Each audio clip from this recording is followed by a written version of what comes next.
नमस्कार दोस्तों, आप सभी का मेरे चैनल पे हार्दिक स्वागत है। भारत के सबसे चमत्कारी बाबा, जो कि संत के रूप में भगवान ही थे, 900 साल तक जीने का रिकॉर्ड बनाया था।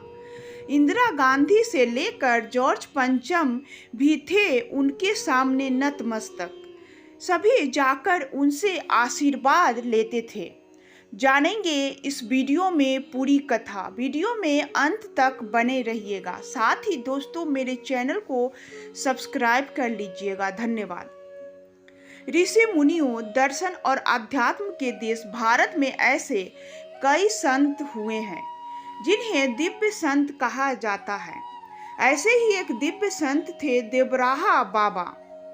देवराहा बाबा जाने माने सिद्ध पुरुष और एक कर्मठ योगी थे।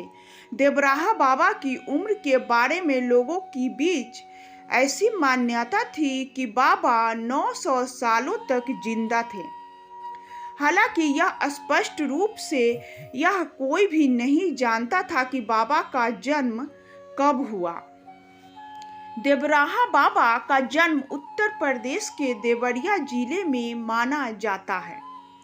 साधारण रहन सहन और सरल जीवन जीने वाले बाबा लोगों के मन की बातें बिना बताए ही जान लेते थे। सरल, सहज और बेहद शांत स्वभाव वाले देवराहा बाबा से आशीर्वाद लेने के लिए आम जन से लेकर नेता, उद्योगपति, फिल्मी सितारे और बड़े बड़े अधिकारी उनके पास आते थे। आइए जानते हैं देवराहा बाबा के जीवन से जुड़े उनके चमत्कारों के बारे में। देवराहा बाबा के बारे में कहा जाता है कि उन्होंने कभी भी एक जगह से दूसरे जगह जाने के लिए किसी भी तरह की गाड़ी का इस्तेमाल नहीं किया और न ही किसी ने सवारी से कहीं उन्हें जाते हुए देखा। भक्तों का मानना था कि बाबा पानी पर बहुत ही आसानी से चल लेते थे। बाबा हर साल माघ मेले के समय प्रयाग आते थे।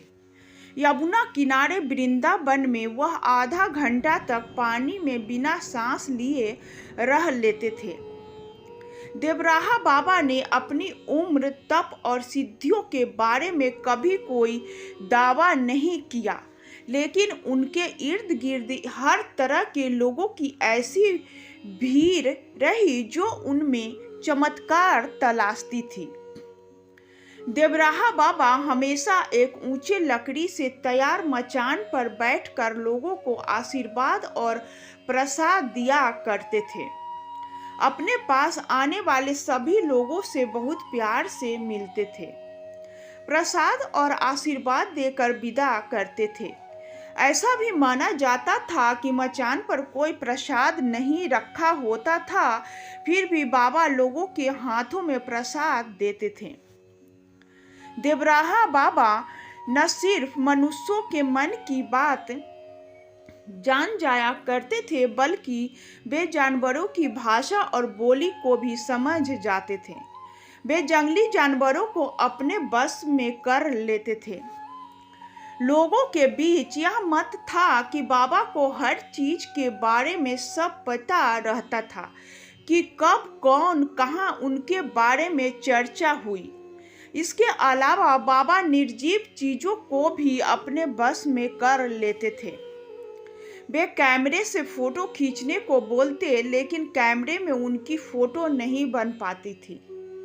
उनकी याददाश्त बहुत तेज हुआ करती थी। वे एक बार किसी से मिल लेते तो बरसों बाद भी उसके खानदान के बारे में बता देते थे। देश में आपातकाल के बाद इंदिरा गांधी चुनाव हार गई। तब इंदिरा गांधी देवराहा बाबा से आशीर्वाद लेने गई। बाबा ने उन्हें हाथ उठाकर पंजे से आशीर्वाद दिया। वहां से लौटने के बाद इंदिरा जी ने कांग्रेस का चुनाव चिन्ह हाथ का पंजा ही तय किया। इसी चिन्ह पर 1980 में इंदिरा जी के नेतृत्व में कांग्रेस ने प्रचंड बहुमत प्राप्त किया और वे देश की प्रधानमंत्री बनी। इसी तरह एक बार देवराहा बाबा से मिलने प्रधानमंत्री राजीव गांधी को आना था। आला अफसरों ने हेलीपैड बनाने के लिए वहां लगे एक बबूल के पेड़ की डाल काटने के निर्देश दिए। पता लगते ही बाबा ने एक पेड़ को अफसर को बुलाया और पूछा कि पेड़ क्यों काटना चाहते हो। अफसर ने कहा, प्रधानमंत्री आ रहे हैं इसलिए जरूरी है। बाबा बोले, तुम यहाँ प्रधानमंत्री को लाओगे, प्रशंसा पाओगे, प्रधानमंत्री का नाम भी होगा, लेकिन दंड तो बेचारे पेड़ को भुगतना पड़ेगा।